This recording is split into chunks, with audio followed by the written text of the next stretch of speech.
Hai everyone, semoga kalian selalu berada dalam keadaan yang baik ya. Kali ini saya akan menceritakan kembali sebuah film trailer berjudul Barbarian yang telah tayang pada September tahun lalu. This process might seem overwhelming. Sebelum lanjut ke ceritanya, saya ingin mengingatkan kembali bahwa konten ini berisikan full spoiler ya. It can soon become. Pada suatu malam yang sedang hujan, terlihat seorang wanita bernama Tess baru saja sampai di sebuah rumah. Ternyata rumah itu adalah rumah yang sengaja disewanya untuk ia tinggali dalam seminggu ke depan. Dikarenakan keadaan hujan yang sangat deras, Tess pun buru-buru untuk memasuki rumah itu. Saat berniat untuk memasuki rumah, Tess terus gagal dalam memasuki kode kunci pintunya. Kesal karena terus-menerus gagal, Tess pun mencoba menghubungi pihak agen properti yang menyewakan rumah itu. Namun sayang, nomor yang dihubungi selalu saja dalam keadaan sibuk. Hi, this is Tess Marshall. I'm in town. Tess akhirnya hanya bisa meninggalkan pesan suara agar mereka bisa menghubunginya kembali. Please, could you just call me back on this number?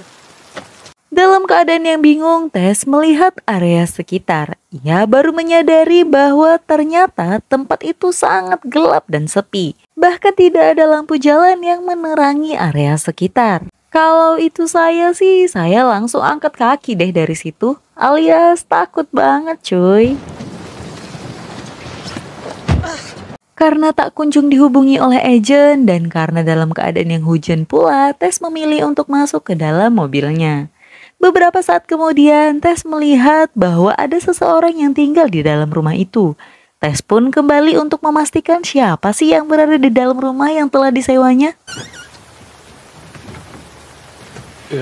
Tess lalu menanyakan kejelasan pria itu, mengapa ia berada di dalam rumah yang telah disewanya dari sebulan yang lalu. I'm renting this place. Meski sempat terjadi perdebatan, akhirnya pria bernama Kate itu mengatakan bahwa ia juga telah menyewa rumah ini dari platform agen yang ternyata berbeda dari Tess. Why don't you come inside and we'll call these idiots. Karena keadaan rumah yang sangat deras, Kate mengajak Tess untuk masuk terlebih dahulu untuk meminta pertanggungjawaban pihak agen properti. Pulling up your reservation confirmation just so I can see it. Tak bisa dengan mudah percaya, Tess kemudian meminta bukti transaksi penyewaan pada Kate. Dan Kate pun langsung menunjukkannya. Wondering, do you have any rooms available? Yeah. Karena terdapat sebuah blokade khusus pada malam itu, sehingga Tess tidak dapat menemukan tempat penginapan yang baru. Hal itu membuat Tess dengan terpaksa tinggal bersama pria asing itu untuk sementara waktu. Tess sempat menaruh curiga pada Kate, namun perasaan itu mampu diluruhkan dari perilaku Kate yang baik dan cukup menyenangkan. Hanya dengan pertemuan singkat, mereka sudah bisa saling bercanda. Trust me, this is the No, best way to you're do it. fucking with me. This is not how you do it. This is Setelah mengobrol panjang lebar, mereka memutuskan untuk beristirahat. Tess akan tidur di kamar, sementara Kate akan tidur di sofa. Dan malam itu pun berlalu. Keesokan paginya, Tess yang berniat keluar untuk meeting bersama kliennya menemukan sebuah surat dari Kate yang mengatakan bahwa ia meminta Tess untuk meninggalkan kunci apabila ingin keluar rumah. Saat keluar rumah, Tess dikejutkan oleh keadaan sekitar yang seluruh rumahnya terlihat terbengkalai. Bahkan beberapa daripadanya sudah hancur. Lingkungan yang amat sangat mencurigakan. Bagaimana tidak, sepanjang jalan Tess hanya mendapati rumah-rumah bobrok tak berbentuk. Dan hanya tersisa satu rumah yang bagus, yaitu rumah yang ditinggali Tess. Singkat cerita, setelah ia kembali pulang, tiba-tiba saja ia dikejutkan oleh seorang asing berlari mengejarnya. Tess yang ketakutan segera berlari ke pintu dan buru-buru masuk ke dalam rumah. Tess tidak mengetahui bahwa ternyata rumah yang saat ini ia tempati adalah rumah yang dihuni oleh iblis. Dan keanehan pun terjadi. Saat Tess ingin mengambil tisu yang berada di dalam basement, tiba-tiba saja pintunya tertutup dan Tess pun terjebak di situ. Tess juga lupa tidak membawa handphonenya. Saat ia mencari alat yang bisa digunakannya untuk membobol pintu, Tess malah menemukan sebuah potongan tali mencurigakan. Ia kemudian mencoba menarik tali itu dan ternyata ada sebuah pintu lain yang terbuka. Pintu itu mengarah ke sebuah ruang bawah tanah yang gelap gulita. Tess kemudian memberanikan diri untuk masuk ke dalam sana. Tak terduga ternyata lorong itu cukup luas.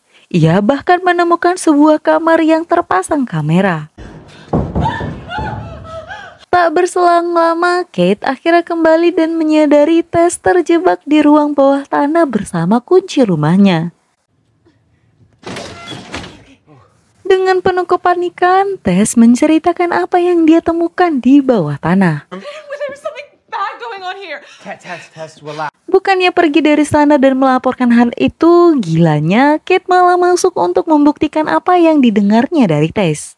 Keith? Menyadari Kate yang tidak kembali dalam waktu yang cukup lama, Tess akhirnya mau tidak mau menyusulnya.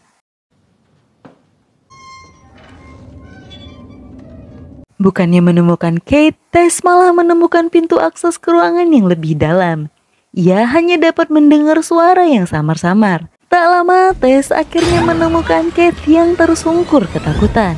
Dan yang terjadi setelah itu... Entah apa yang terjadi pada mereka berdua selanjutnya, karena film itu langsung berpindah pada pria yang bernama AJ. AJ adalah seorang bintang film yang cukup terkenal, namun ia sedang terseret skandal oleh seorang wanita. AJ diduga telah memperkosa seorang wanita yang pada akhirnya menggugatnya habis-habisan. Pamor AJ pun hancur. Semua proyeknya dibatalkan sehingga AJ terpaksa menjual semua asetnya yang tersisa. Oh, fuck me. AJ kemudian memilih untuk sejenak menenangkan diri dengan pergi keluar kota. AJ mendatangi sebuah asetnya yang tersembunyi. Namun sebelumnya, ia pergi ke agen tempat ia menitipkan propertinya selama ini. Sesampainya AJ ke rumah yang ternyata tempat di mana Tess dan Kate menginap. Sontak AJ pun kaget melihat rumahnya yang berisikan barang-barang asing milik orang lain. Ternyata ia telah ditipu oleh pihak agen yang mengatakan bahwa rumah itu tidak ada penyewa dalam beberapa bulan terakhir. AJ akhirnya memilih diam dan tidak mempermasalahkan hal itu lebih lanjut. Keesokan paginya, AJ mendengar suara gaduh yang muncul dari bawah tanah rumahnya. Saat mengecek bawah tanah, ia menemukan ruangan demi ruangan aneh di bawah sana. AJ yang pada dasarnya berniat untuk menjual rumah tersebut pun bahagia. Ia berpikir bahwa itu bisa menambah nilai jual rumah tersebut. Dengan polosnya, AJ mengambil meteran dan mengukur lorong demi lorong ruangan itu. Hingga akhirnya AJ terhenti pada sebuah ruangan berisikan TV yang menyala. Saat itu AJ akhirnya menyadari bahwa ada orang lain yang tinggal di ruangan gelap itu. Dan yang mengejutkannya lagi, AJ langsung gemetar ketakutan. Ia bahkan tidak dapat memegang pisaunya dengan benar. Dan akhirnya sang monster pun menampakkan wujudnya. Dalam gelap, AJ langsung lari terbirit-birit dan terperosok masuk ke dalam sebuah perangkap. Tak diduga, AJ bertemu dengan Tess yang ternyata masih hidup. Lalu mereka berdua terjebak di sana. Kemudian scene beralih pada sebuah suasana yang sepertinya masa lalu, di mana lingkungan itu masih sangat asri.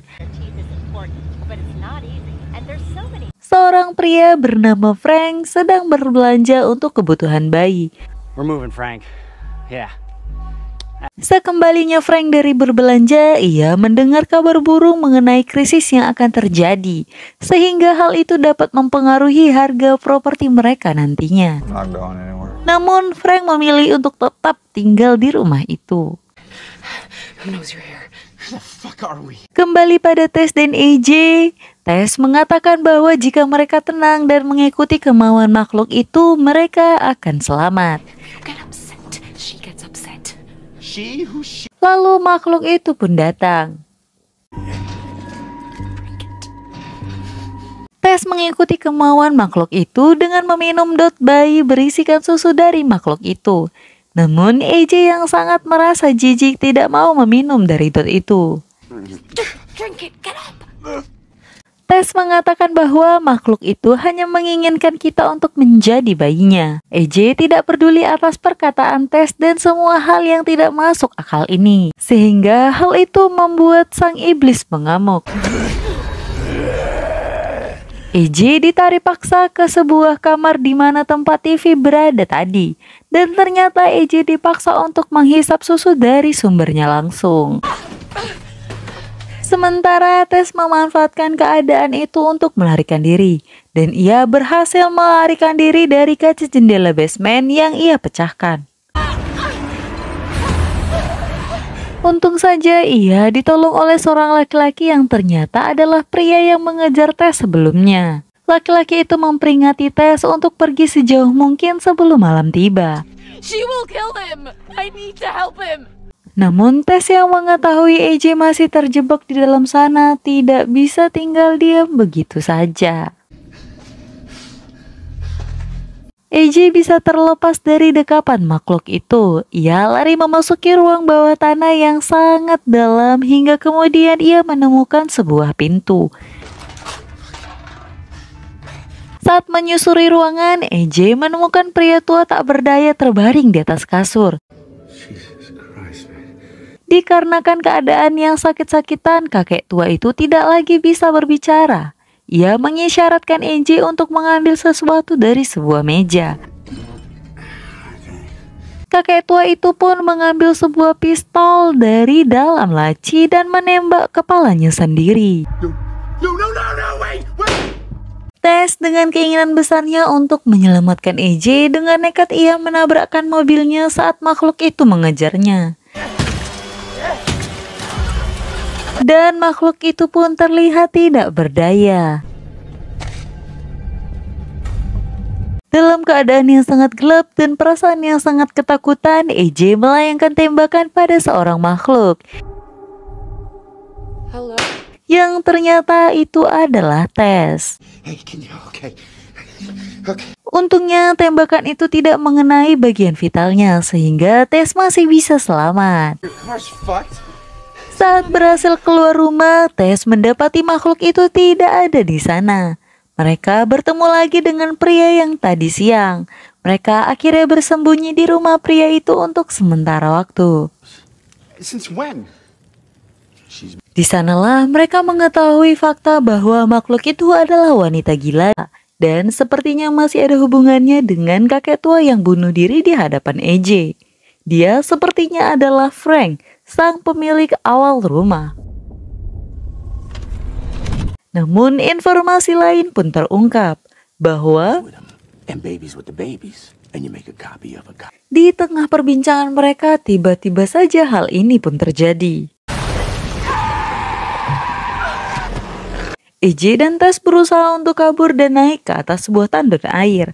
Dengan keadaan Tess yang terluka, ia dengan susah payah menaiki tangga tersebut, sementara AJ telah lebih dulu sampai di atas. Bodohnya AJ malah menjatuhkan pistol yang dibawanya dan kini mereka terjebak di atas sana. Dan tidak ada jalan lain untuk mereka menghindari wanita gila itu. But you're gonna have to slow her down. Namun di sini AJ jauh lebih gila. Ia menumbalkan Tess. Ia melemparkannya ke bawah dan benar saja Tess langsung dikejar oleh si wanita gila. Wanita itu sepertinya benar-benar menganggap Tess adalah anaknya. Saat dicek, ternyata Tess masih hidup dan makhluk itu mengorbankan tubuhnya untuk menjadi tumpangan agar dia tidak mati. Oh my god, are you okay? I'm so sorry. I had no choice, you know? Namun naas, ternyata makhluk itu belum mati dan langsung menyerang AJ. Ia mencabik-cabik tubuh AJ dengan penuh dendam dan AJ pun tewas seketika. Makhluk itu terlihat begitu tulus pada Tess, namun mustahil bagi Tess untuk bersama dengan makhluk aneh itu. Dia kemudian mengambil pistol milik AJ yang berada tidak jauh dari posisinya terbaring.